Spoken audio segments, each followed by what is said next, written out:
The Tom Clancy's Division 2 is getting error code Mike-01. There are some really important updates regarding the Tom Clancy's Division, and today in this video we'll be going to cover all the details right from the Twitter official page, so let's get right into it. Alright guys, so Division 2 has got the latest update. They'll be dropping out the latest update into the game, but what's really going on? Why the servers are down? Here you can see guys, as of right now the server status, here you can see this is the latest status. There is a major outage going on onto the PS4, Xbox and PC as well. Division 2 is not working, and that's pretty apparent onto the Twitter. Here you can see Division 2 not working, servers on backup, Division 2 not working. Many people reporting it guys. Now let me show you all the latest details. Alright guys, so this is the Tom Clancy's Division 2 Twitter official page. Let's check it out, the latest update. Alright guys, so as of yesterday December 4th, they'll be going to do the title update 19.3, and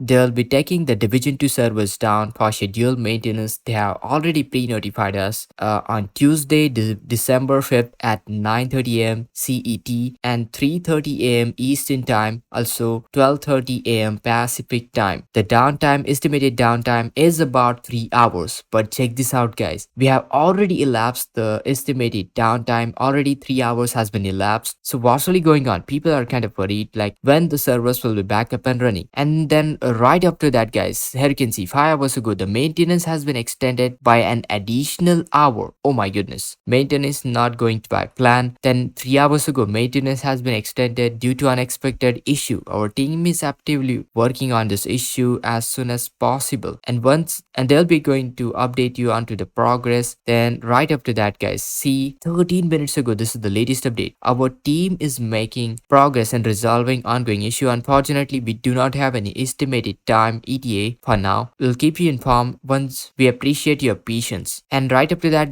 there's no recent update. So well, what does Ubisoft support has to say? Well, they are aware of issue affecting connectivity of Division 2. They are working towards resolving it. That's the latest update guys, right from the Ubisoft support as well. They haven't extended the maintenance schedule, so that's for sure. Maintenance is not going by the schedule. There are some unexpected parameters right over here. But talking about the latest update guys, well, definitely the Mike-01 error is due to the server connectivity. So if you are getting the Mike-01 error, don't worry, they are working towards fixing the issue. Once I get any latest details guys, once I get the timings, I'll keep you posted. Make sure to that like, share this video, subscribe, and this is Kedar from How to Guys. See you next video.